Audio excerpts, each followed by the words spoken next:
I try to refrain very much from using two terms. I try to refrain from using the word Holocaust, and I refrain from using the word Shoah. You will have rarely, I don't think, if you think, you will have rarely heard it from me. I use the term Churban of Europe. Churban of European Jewry. Why? Holocaust is a Greek word. It means utterly consumed in a totally purposeless fashion. And similarly, that's what Shoah means. Nothing left whatsoever. Okay? Those are what those words mean. And as difficult it is for me to say. And while I understand, and my natural reaction is to agree with that sentiment. Why? What for? How can there ever be a purpose in any of this? As much as my passion drives me to speak in those ways, I'm an observant Jew. I believe in God. And so therefore, I can never say something is a Holocaust. It's purposeless. I have to throw up my hands and say that there are things I don't understand. In some ways, the loss of a single child in our community, Rahman al-Islam, is as much as a pain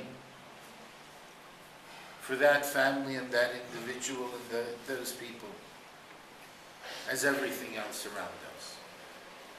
And there's as much a question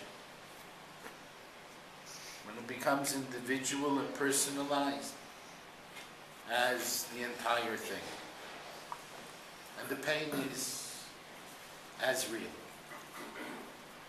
When we stood today by the kever, by the graves of those 800 children, I know that what goes through my mind in thinking about my own children, to personalize the pain. And I understand that pain when it's within me.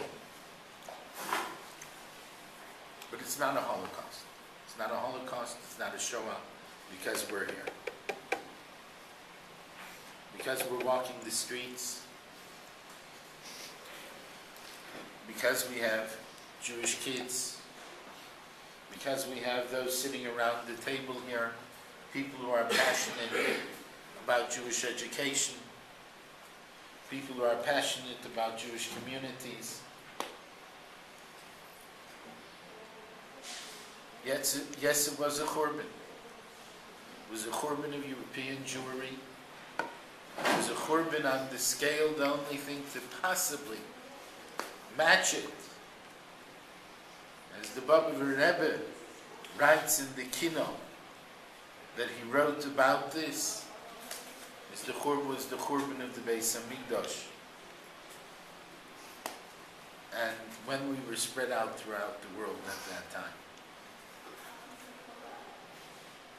Our community, the Edgeware Adas, as I've pointed out on previous occasions, was founded by Solomon Schoenfeld for the purpose of providing a visa for a Rav from Germany to come.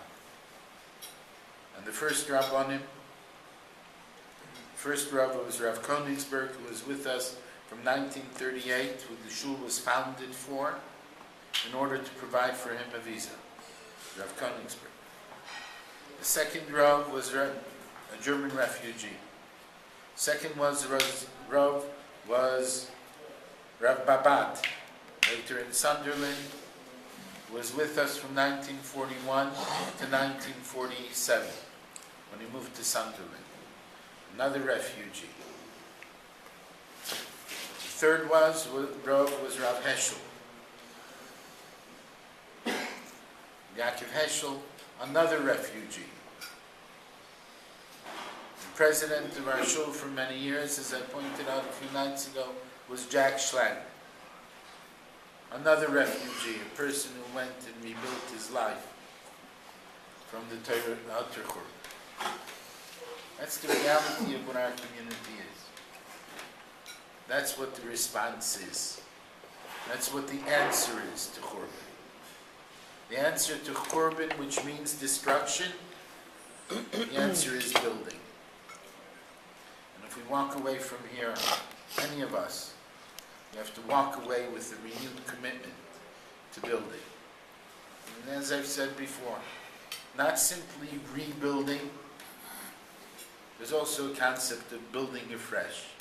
Building something new, and exciting, b'derech Yisrael Samo, in the way of traditional Judaism. But it's something new, and I think that Baruch Hashem, I go with pride about the Edgeware Adas, because I think we're doing it in lots of wonderful ways. I'm going to stop talking now.